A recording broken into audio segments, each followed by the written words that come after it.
भीष्म पितामह के पिता ने भी तो दूसरी जाति में विवाह किया। राजा विष्णु का रूप है, राजा को दोष नहीं लगता। तो आपको विदित है ना, शंगी जी ने श्राप दे दिया। तो क्या बोला था शमी जी ने, बेटा तुमने बहुत बड़ी गलती कर दी। लेकिन वेदव्यास आते हैं तो वेदव्यास के पिता ने क्या देखा है? गुरुजी भागवत जी सुनती हूँ। कहा जाता है कि दूसरी जाति में विवाह करने से पितरों को उनका श्राद्ध नहीं लगता। लेकिन गुरुजी,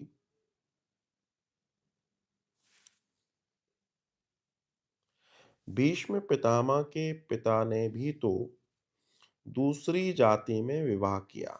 बहुत अच्छी बात आपने कही। अब आप देखिए, यहाँ बहुत सारी चीजें समझने की हैं और जानने की हैं। हमें जो व्यवस्था बनाई गई उसको जानने, ये बात बिल्कुल सही है कि अगर कोई व्यक्ति अंतर जातीय विवाह करता है, बहुत अच्छे से सुने, अगर कोई व्यक्ति अंतर जातीय विवाह करता है या अगर कोई व्यक्ति किसी विवाहित महिला से पुनर्विवाह करता है, तो ऐसे में उसके जो पितर हैं, उनके बच्चों से श्राद्ध या उनकी पूजाएँ नहीं लगती हैं, शास्त्र कहता है। लेकिन आपने कहा यहाँ पर कि भीष्म पितामह के जो पिता थे, उन्होंने अंतरजातीय विवाह किया था, है ना? यही कहना चाहती हैं आप? तो सती जो जो हुआ था, तो ऐसे में ये निर्वाह उनके साथ कैसे होगा? क्या नियम वहाँ लागू होगा? तो आप समझिए, कुछ लोग कुछ लोग नियमों से परे होते हैं। 4 लोग हैं वो। 4 लोग कौन हैं? पहला है भगवान, दूसरे हैं गंगा, तीसरे हैं अग्नि और चौथे हैं समर्थ। समर्थ को नहीं दोष गुसाई। लेकिन ये समर्थ में कौन आते हैं? राजा विष्णु का रूप है, राजा को दोष नहीं लगता।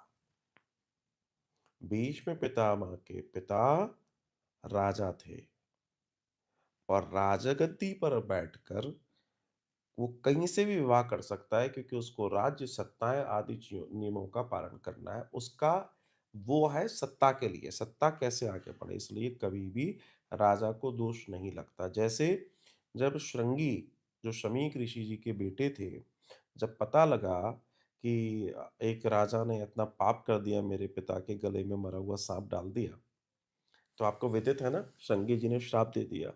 तो क्या बोला था शमीक जी ने, बेटा तुमने बहुत बड़ी गलती कर दी। वे राजा हैं, वे विष्णु हैं, उनको तुमको इस तरीके से नहीं करना चाहिए। तो बहुत पश्चाताप किया था शमीक ऋषि ने, तो उनको दोष नहीं लगता है। हमारे ऐसे कई ऋषि मुनि हुए हैं, जिन्होंने, अब अगर देखा जाए, एक दर्शन में देखा जाए, तो वेदव्यास जी, ठीक है? वेदव्यास जी का अगर जन्म देखा जाए, तो उनके जो पिता थे, उन्होंने जिससे प्रकट किया, है ना? मत्स्यगंधा थी ना वो तो। तो वही बाद में इनकी माँ बनी। तो उस समय जब वेदव्यास आते हैं तो वो तो एक मल्लाह की बेटी है। लेकिन वेदव्यास आते हैं तो वेदव्यास के पिता ने क्या देखा है? वेदव्यास के पिता एक महान ऋषि हुए। उन्होंने देखा कि इस स्त्री के अंदर वो गुण है कि इससे ईश्वर अवतार ले सकता है। तो ऐसे समर्थ व्यक्ति को फिर दोष नहीं आता है। ये चीज़ें समझने की हैं। इसलिए हर नियम हर किसी के लिए है, हर किसी के लिए नहीं भी हो सकता। तो डिपेंड करता है कि कौन-सा नियम किसके ऊपर लागू होगा। बहुत धन्यवाद। बहुत